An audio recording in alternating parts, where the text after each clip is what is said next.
Education minister की बेटी America में पढ़ चुकी है। विदेश मंत्री का बेटा जॉर्ज टाउन यूनिवर्सिटी में पढ़ता है। रक्षा मंत्री का बेटा यूके से पढ़ाई किया है। अगर ये लोग वहाँ पढ़ लिख रहे हैं, नौकरी कर रहे हैं, तो यहाँ सड़कों पर कौन है? मैं बताता हूँ वो कौन है। जो नीट जैसे पेपर लीक से परेशान हैं, वो हैं सरकारी परीक्षाओं में सुस्ती से जो परेशान हैं, वो हैं जिन्हें अपने भविष्य के नाम पर अंधेरे के आगे कोई उजाला नहीं दिखता है। तभी तो वो लाठियां खा रहे हैं, डंडे खा रहे हैं, आंसू गैस के गोले भी झेल रहे हैं। तो आज मैं आपको कुछ ऐसे फैक्ट बताऊंगा जिसे आप खुद देखिए और समझिए और फिर तय कीजिए कि आखिर बात क्या है। शिक्षा को लेकर देश में सबसे बड़ा प्रोटेस्ट चल रहा है। हर युवा की जुबान पर एक ही नारा है, शिक्षा मंत्री धर्मेंद्र प्रधान इस्तीफा दो। जब चर्चा में धर्मेंद्र प्रधान है तो बात उन्हीं से शुरू करते हैं। धर्मेंद्र प्रधान की बेटी नैमिषा अभी तक अमेरिका की एक यूनिवर्सिटी में पढ़ाई कर रही थी।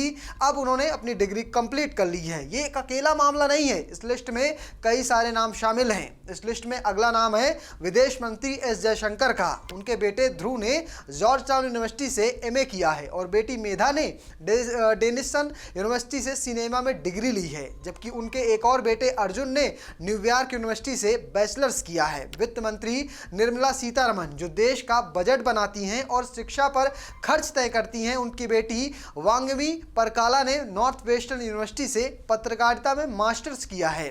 रक्षा मंत्री राजनाथ सिंह भी इससे अछूते नहीं हैं। उनके बेटे नीरज ने यूके की लीड्स यूनिवर्सिटी से एमबीए किया है। यानी देश की सुरक्षा, वित्त और विदेश नीति तय करने वाले तीनों सबसे ताकतवर कुर्सियों में बैठे मंत्रियों के बच्चे विदेश में पढ़े हैं। वाणिज्य मंत्री पीयूष गोयल का परिवार तो जैसे विदेशी डिग्रियों का पूरा पोर्टफोलियो लेकर चलता है। बेटे ध्रुव ने हार्वर्ड से अंडर ग्रेजुएट, अब वहीं से एमबीए कर रहे हैं। बेटी राधिका ने ऑक्सफोर्ड यूनिवर्सिटी से 2 डिग्रियां ली हैं, अब सैन डियागो यूनिवर्सिटी से पीएचडी कर रही हैं। कृषि मंत्री शिवराज सिंह चौहान जिनका मंत्रालय सीधे किसानों, गाँव के बच्चों की जिंदगी से जुड़ा है, उनके बेटे कार्तिकेय ने पेंसिल्वेनिया यूनिवर्सिटी से लॉ में मास्टर्स किया है और छोटे बेटे कुणाल ने न्यूयॉर्क यूनिवर्सिटी से डिग्री ली है। रेल मंत्री अश्विनी वैष्णव की क्या बात करें, उनके दोनों बच्चे यूके में पढ़े हैं। संचार मंत्री ज्योतिरादित्य सिंधिया के बेटे येल से पढ़ाई कर चुके हैं, जबकि बेटी ने Rhode Island university of design से पढ़ाई पूरी की है। सूची बहुत लंबी है।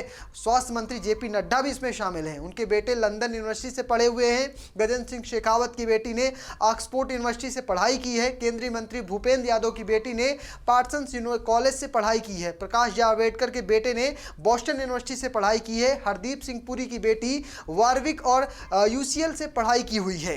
इन दावों को, इन फैक्ट को व्यक्तिगत पसंद कहकर टाला नहीं जा सकता, क्योंकि ये वही सरकार है जो हर चुनाव में आत्मनिर्भर भारत, नई शिक्षा नीति, भारतीय संस्थानों को विश्व स्तरीय बनाने के दावे करती है। लेकिन जब अपने बच्चों की बात आती है तो यही नेता भारतीय विश्वविद्यालयों पर भरोसा नहीं करते हैं, दोहरे मापदंड अपनाते हैं। जनता के लिए एक व्यवस्था है और अपने परिवार के लिए दूसरी बना रखी है। जब आईआईटी, जेई, नीट और यूजीसी नेट जैसी परीक्षाओं के पेपर लीक होते हैं तो लाखों मध्यम वर्गीय परिवारों और ग्रामीण परिवारों के बच्चे किस सपने टूटते हैं। कोई मंत्री का बेटा उस लाइन पे खड़ा नहीं मिलता है, क्योंकि उसे पहले ही विदेश भेजा जा चुका होता है। यह विशेषाधिकार सिर्फ आर्थिक हैसियत का मामला नहीं है, इस बात का सबूत है कि सत्ता में बैठे लोग खुद अपने सिस्टम पर भरोसा नहीं करते हैं, फिर भी उसी टूटे हुए सिस्टम को सुधारने का हर चुनाव में दावा करते हैं। कुछ आंकड़े और मैं आपको दिखाता हूं जो सरकार को आईना दिखाते हैं। ये ट्रेंड सिर्फ मंत्रियों तक सीमित नहीं है, पूरे देश में फैला हुआ है। 2001 में करीब 22 लाख भारतीय छात्रों ने पढ़ाई के लिए विदेश गए थे,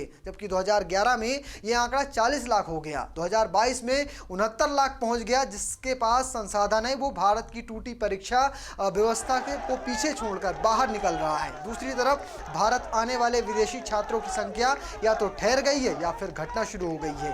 2013-14 के बाद हर साल की बढ़ोतरी कभी 10% पार नहीं गई है। यानी दुनिया भारत को पढ़ाई के लिए भरोसेमंद जगह नहीं मान रही है और अब तो देश के अपने मंत्री भी इसे नहीं मानते हैं। जब तक ये सवाल रहेगा तब तक छात्रों का गुस्सा सड़क पर दिखता रहेगा। शिक्षा मंत्री के इस्तीफे की मांग सिर्फ नारा नहीं बल्कि एक जायज मांग बनी रहेगी। फिलहाल आपको हमारा वीडियो कैसा लगा कमेंट बॉक्स में लिखिएगा और पेज को फॉलो करना, चैनल को सब्सक्राइब करना बिल्कुल भूलिएगा। धन्यवाद।